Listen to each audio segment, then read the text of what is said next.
বিনিময় আল্লাহ পাক মিশরের তাখতে বসিয়ে দিলেন। সেখানে বসে তিনি আবার রাজত্ব চালাচ্ছেন। কষ্টের সময়, অভাবের সময়, খাবার নেই, বাদশার কাছে গুডাউন ভরা সব মাল।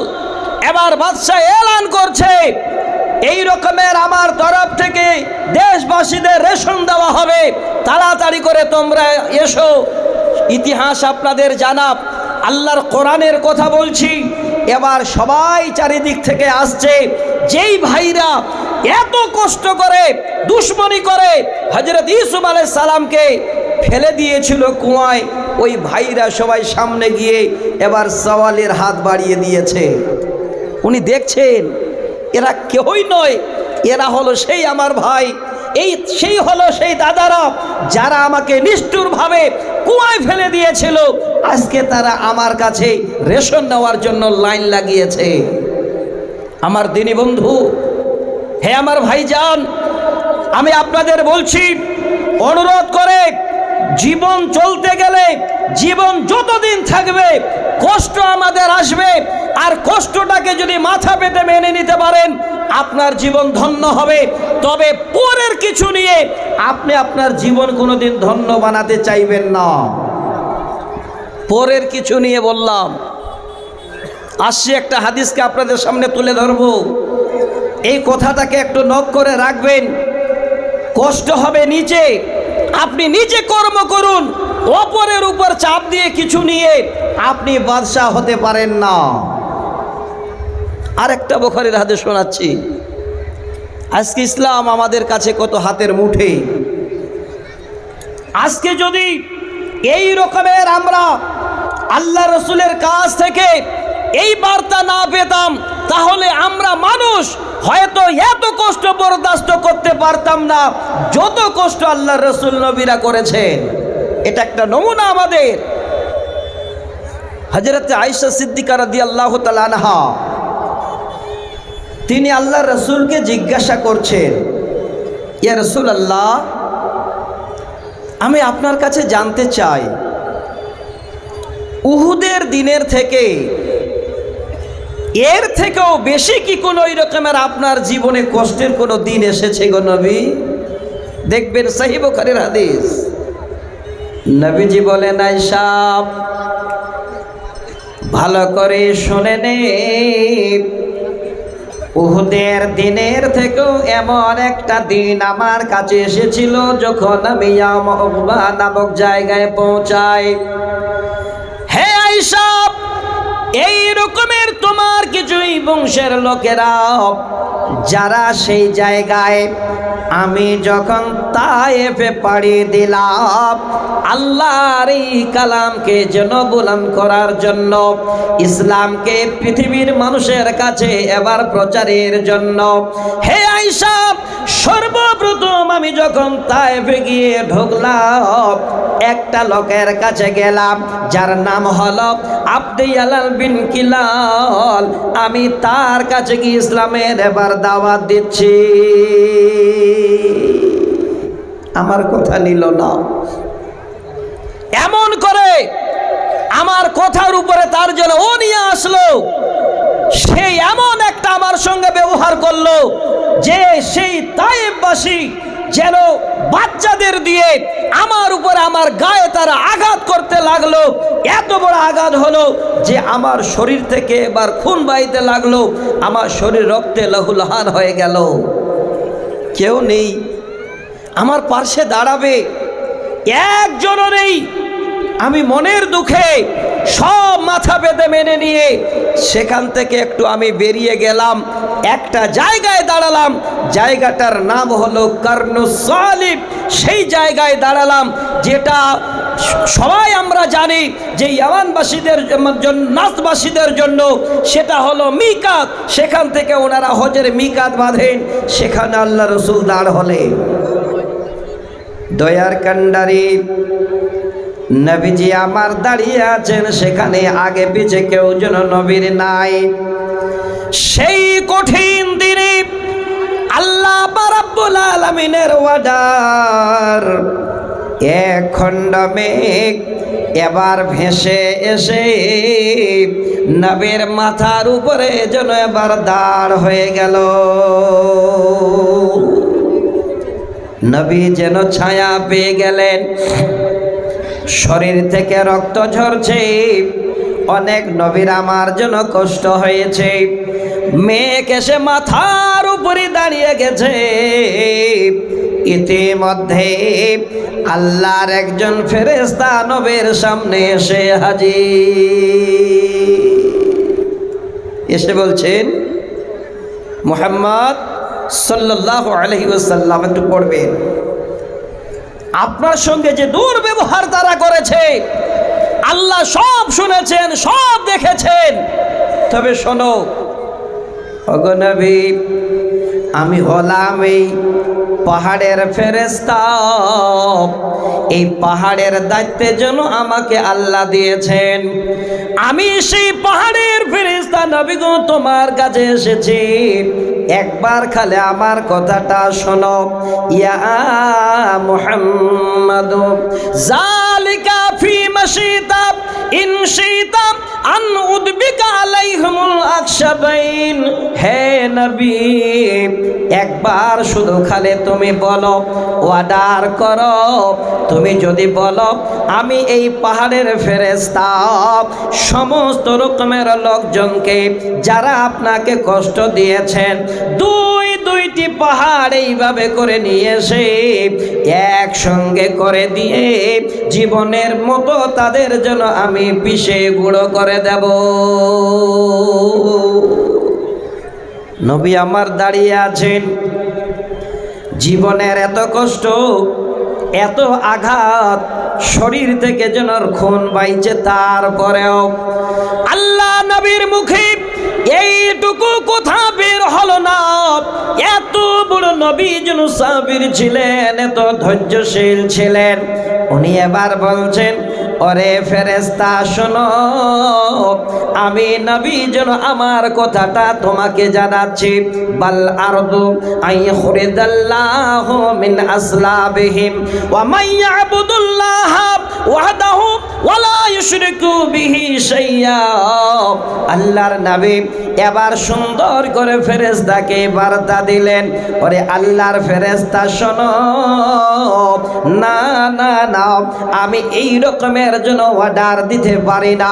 কারণ হলো আজকে তারা আমাকে চিনতে পাই না, আমাকে এত বড় কষ্ট দিয়েছে, আমি এত বড় কষ্টে পতিত হয়েছি। আমি এই জন্য এই দোয়া কোনোদিন করব না বা তোমাকে অর্ডার দেব না। হতে পারে আজকে তারা আমাকে চিনতে পাইনি, তাদের মধ্য থেকে এমন সন্তান জন্ম নেবে যারা আল্লাহর ইবাদত করবে, আল্লাহকে এক বলে জানবে, আর আল্লাহর সঙ্গে তারা আর কোনোদিন শিরক করবে না।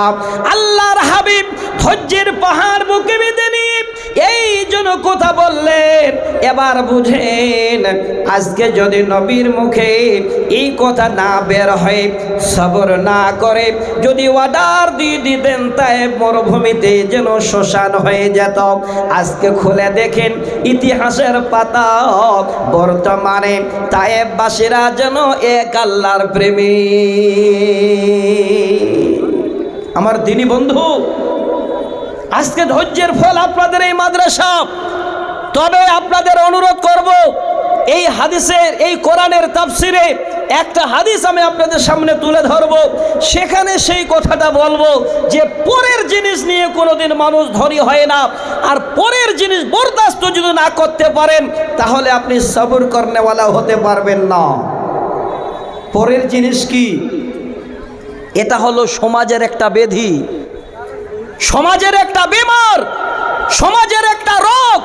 বর্তমানে এই রকমের মানুষ আমরা যেন সাবের হতে পারিনি, আমরা ধৈর্যশীল হতে পারিনি।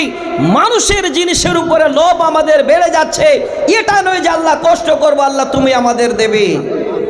সেই জায়গাটাতে আসবো, সেই জায়গাটাতে একটা হাদিস আপনাদের তুলে দেব। আজকে আপনাদের এই বুখারী মুসলিমের হাদিসের দোয়াটা আপনাদের করতে বলবো। যদি দোয়াটা করতে পারেন, যত বড় মুসিবত আসুক না কেন, যদি খালি এই শব্দটা আপনি বের করতে পারেন, ইন্না লিল্লাহি ওয়া ইন্না ইলাইহি রাজিউন, জেনে রাখেন এই শব্দ মুখে বের হবে আর তার সাথে বলতে পারেন আল্লাহুম্মা আজিরনি ফি মুসিবাতি ওয়াখলিফ লি খায়রাম মিনহা, আপনার জীবন ধন্য হয়ে যাবে। আপনাকে মানুষের দিকে চেয়ে থাকতে হবে না। একটু শুনিয়ে দিই আপনাদের, কারণ আমি একা দুটো কবিতা আপনাদের শোনাবো। এই কবিতা দুটো এই জন্য শোনাবো, বর্তমান আমাদের বাঙালে আমি ভাবছিলাম আমরা সব থেকে খারাপ মানুষ, আপনাদের বিহারের মানুষ বোধহয় ভালো ছিলেন, কিন্তু আজ থেকে আমি আল্লাহর কসম করে বলছি 20 বছর আগে আপনারা ভালোই ছিলেন, 20 বছর পরে এত কোরআন হাদিস শোনার পরও খারাপ হয়ে গেছে। যদি বলেন কেন, আমার একটা বন্ধু আছে শোভাগঞ্জ গ্রাম বোধে এই এরিয়াতে হবে, পূর্ণিয়া, এটা কাটিয়া তো পূর্ণিয়া। তো ওই আমার বন্ধুর বড় দাদা 8টা মেয়ে, বলছে ভাই মনে হয় না যে আমরা অপর কেউ, একদম দাদা ভাইয়ের মতন সম্পর্ক। বলছে ভাই আমার 8টা মেয়ে, আল্লাহ আমাকে এত ভালো রেখেছেন, কোনো চিন্তা নেই আমার, আমি 4টা মেয়ে বিয়ে দিয়ে দিয়েছি, 1 পয়সা লাগেনি। এবার পরবর্তীতে যদি 1-2 বছর পরে গেলাম, তখন বলছে ভাই আল্লাহ পাক রব্বুল আলামিনের দুনিয়াতে এই রকমের মানুষ জন্ম নিয়েছে। আচ্ছা ঠিক আছে বলছি, এমন মানুষ জন্ম নিয়েছে, এত ক্ষুধার্ত মানুষ দুনিয়াতে বেরিয়ে গেছে আমি ধারণা করিনি। বলে কেন? বলে 4টা মেয়ে আর আমি বর্তমান বিয়ে দিতে পারছি না, কষ্টে। কিসের কষ্ট?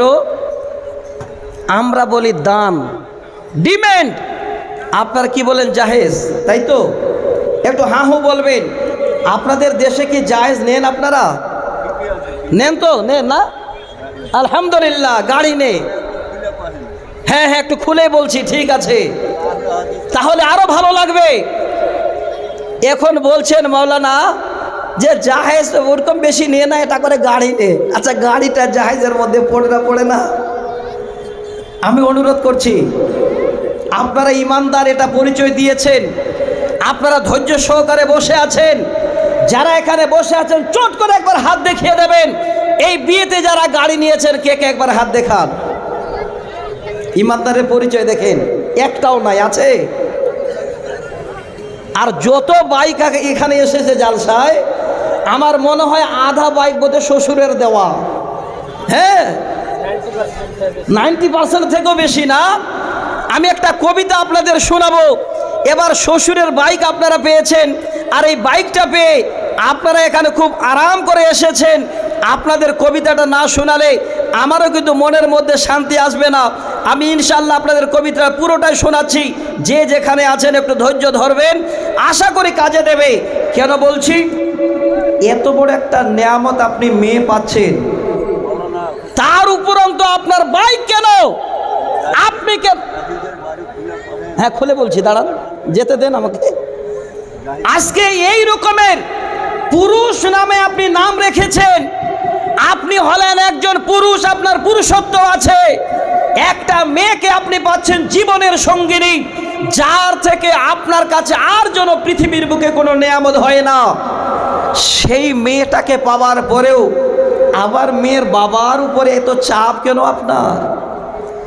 এত মেয়ের বাবার উপরে ছুরি চালান কেন?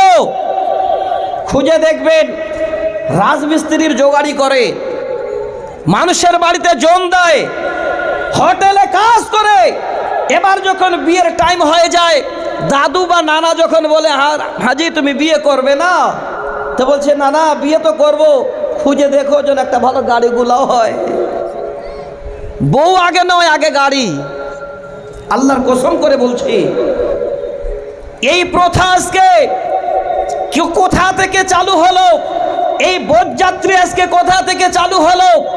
এই রকমের আজকে জঘন্যতম আমাদের সমাজে এই রকমের ইতিহাস আমরা পাওয়ার পরেও কেন আজকে আমরা এত নিম্ন স্তরে চলে গেলাম?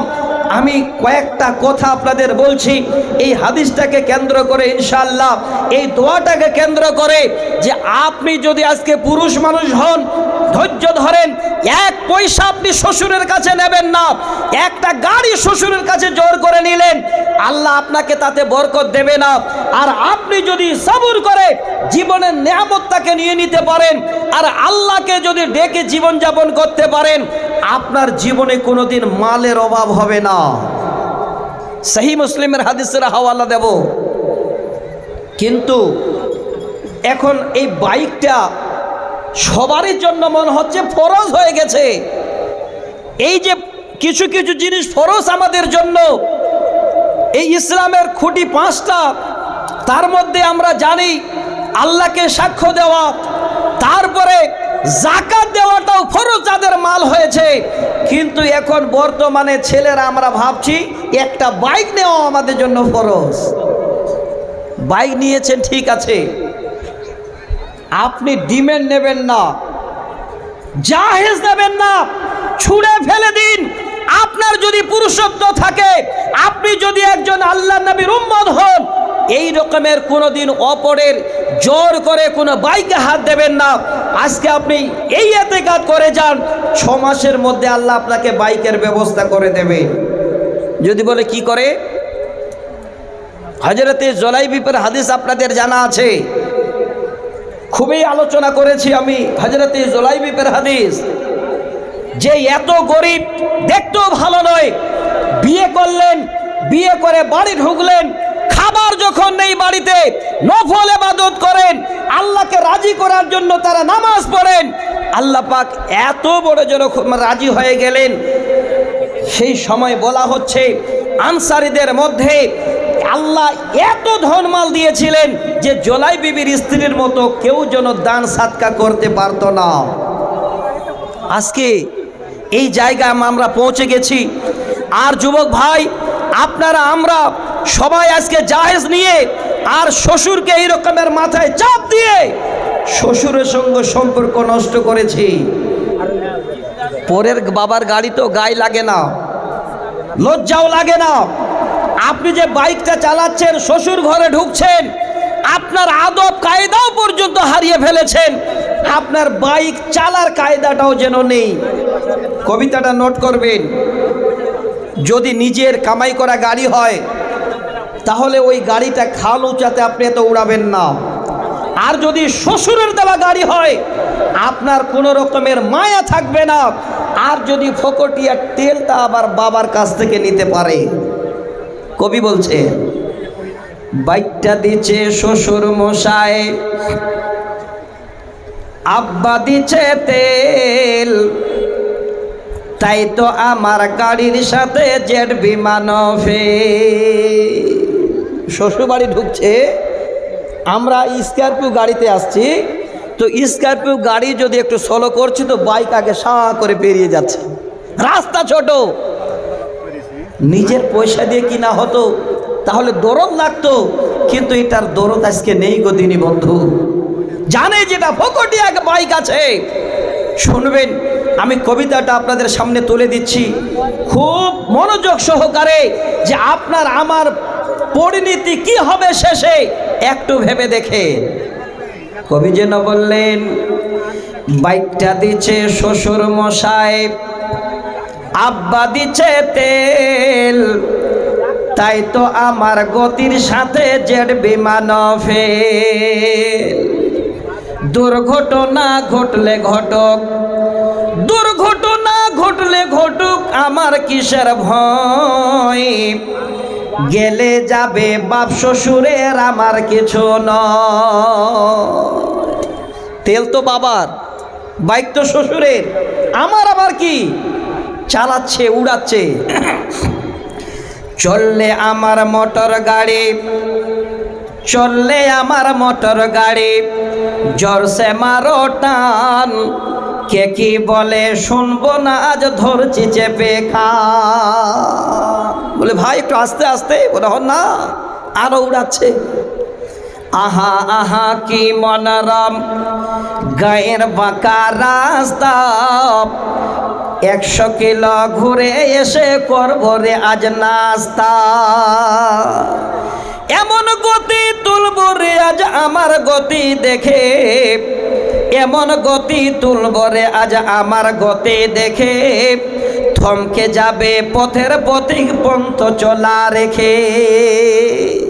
গতির চোটে কাঁপছে মানুষ, গতির চোটে কাঁপছে মানুষ, উড়ছে পথের ধুলো, লাফিয়ে উঠছে পথের ধারের বান্দা ছাগলগুলো।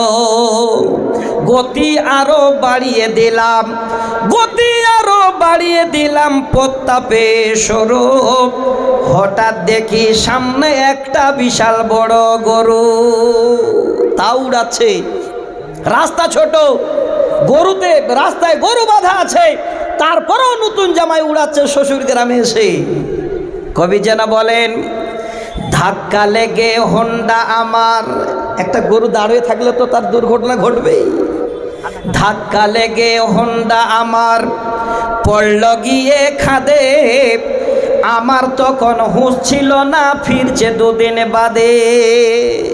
2 দিন বাদে জ্ঞান ফিরলে, 2 দিন বাদে জ্ঞান ফিরলে চেয়ে দেখে ভাই, আমার যে 2 পা ছিল তার একটা সাথে নাই। এমন দুর্ঘটনা যে ডাক্তার একটা পাও কেটে ফেলে দিয়েছে, ঘটছে। এবার আমি আপনাদের কাছে অনুরোধ করছি, একটু ধৈর্য ধরবেন। একটা আব্দুল জব্বার বাপ না সোহরাব হাজি 7 কাঠা জমিন দিয়েছে এর বারে। আল্লাহু আকবার। এই কথাটা না বলে আমি আর কবিতা বলছি না। দেখেন আল্লাহ পাক রব্বুল আলামিন এই রকমের আল্লাহর বান্দাকে তৈরি করে রেখেছেন এই কুরসেলের মাটিতে। এটাও হলো একটা সবরের ফল। আমি আপনাদের 2টো হাদিস শোনাতে চেয়েছিলাম, যদি একটু সবর আপনাদের দিলে থাকে তো আপনি সব কিছু করতে পারবেন, কোনো জিনিসের আপনার চিন্তা ভাবনা হবে না, পরকালকে নিয়ে আপনার একটা চিন্তা আসবে ইনশাআল্লাহ। আজকে আমার একজন ভাই আব্দুল জব্বার সাহেব, এত বড় দাতা আমার হাতে, উনি 7 কাঠা জমিন দান করেছেন। 7 কাঠা মানে অনেকটাই না? যাক আলহামদুলিল্লাহ, 7 কাঠা মানে অনেকটাই জমিন। এত বড় দাতা, একবার নারা দেবেন না আপনারা? নারে তাকবীর! আব্দুল জব্বার সাহেব উনি 7 কাঠা জমিন দান করেছেন। একবার আমি অনুরোধ করব, আচ্ছা মা বাপ, হ্যাঁ শাশুর নামে, মানে মা বাবা শ্বশুর শাশুড়ির জন্য আরো দিয়েছেন কত? একটা দোসরা লোক দিয়েছে। আচ্ছা 10,000। আচ্ছা, আফতাব আলম উনি দিয়েছেন 10,000 টাকা। দেখেন, সকলের জন্য দান করতে হবে। উনি জানেন যে আমার শ্বশুরেরও আমার হক আছে, মা বাবারও হক আছে, শাশুড়িরও হক আছে। আমি এই কবিতাগুলো খুবই আগে বলতাম, এখন হয়তো টাইম পাওয়া যায় না জালসায় এসে, 1 আর 1.5 ঘন্টার টাইম। আছেন নাকি এখানে? কোনটা ঠিকাদার? কই ভাই? আফতাব আলী ভাই, দেখি দেখি একটু চেহারাটা। কোনটা আফতাব আলী? একটু বলবেন আমাকে, আমি তো চিনি না। আমার বিজলি নানা কই? এখানে বসিয়ে দেন, কাছে চেয়ারে বসিয়ে দেন। কোনটা? ওরে আল্লাহ রে ভাই, একটু মুসাফা করতেন, কম হয়ে গেছে জি, কই দিদি। আচ্ছা, কিসের ঠিকাদার? ও আচ্ছা, আলহামদুলিল্লাহ। আচ্ছা, পুলের কাজ। দেখ, যথেষ্ট ভালো ঠিকাদার একজন।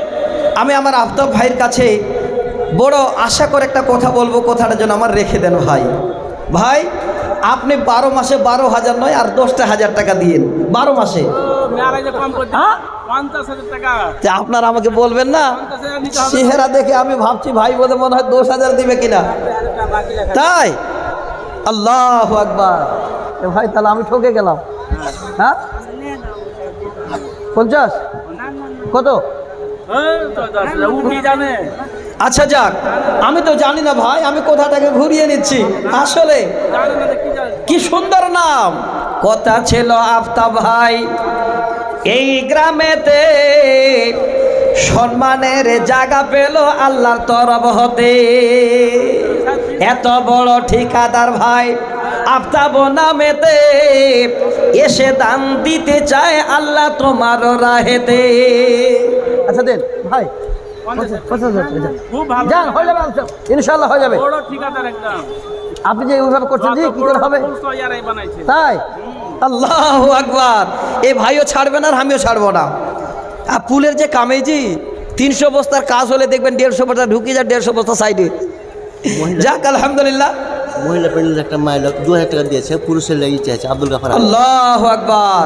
আব্দুল গাফার স্ত্রী হাজি আব্দুল গাফর সাহেবের স্ত্রী 2000 টাকা দিয়েছেন পুরুষের জন্য দোয়া দরখাস্ত।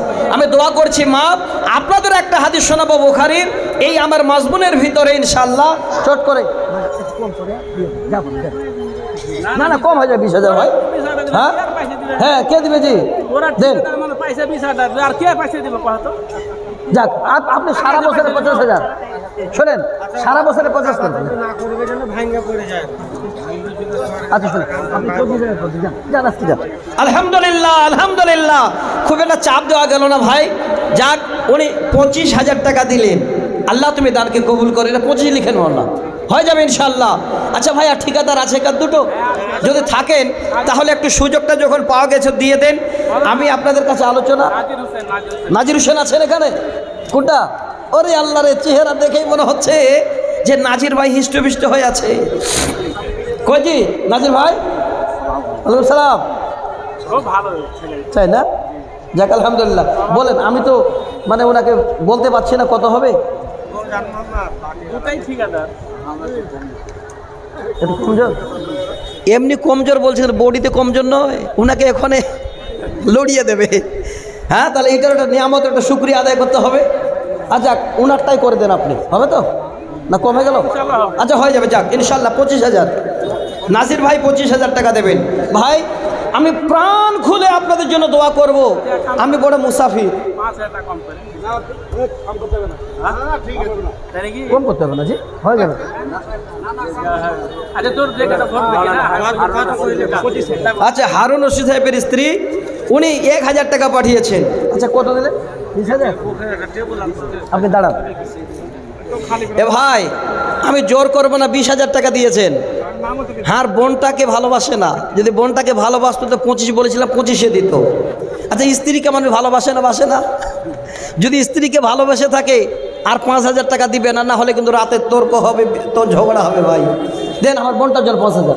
চলো কত আলহামদুলিল্লাহ, নারে তাকবীর। দুনিয়াতে বউকে কে ভালোবাসে না জি? হ্যাঁ আমি বউ পাগেলা, আমি দিদির গোলাম, শুনবেন নাকি? হ্যাঁ আপনাদের শোনাতাম। যাক ভাই দিয়ে দিয়েছে। আরেক ঠিকাদার এসে সুভান আচ্ছা 1 লাখ পাঠিয়েছে। আচ্ছা আলহামদুলিল্লাহ। যেমন এই নাম ইনশাআল্লাহ আব্দুস সুবহান। কোনটা গো? আব্দুস সুবহান ভাই আচ্ছা শমশের ঠিকাদার শমশের ঠিকাদার। এটা নেন তো, 1,000 টাকা দিলেন। শমশের ঠিকাদার কই? 1,000 কে দিলে? এই যে একজন মাওলানা সাহেবের স্ত্রী। কোনটা শমশের ঠিকাদার? ওরে আল্লাহ রে, চেহারা সব তো একদম হিরো হিরো হয়ে আছে। হ্যাঁ এ ভাই ডাক্তার ভাই আপনি একটু দাঁড়ান। ডাক্তার ভাই কত করবো বলেন? এই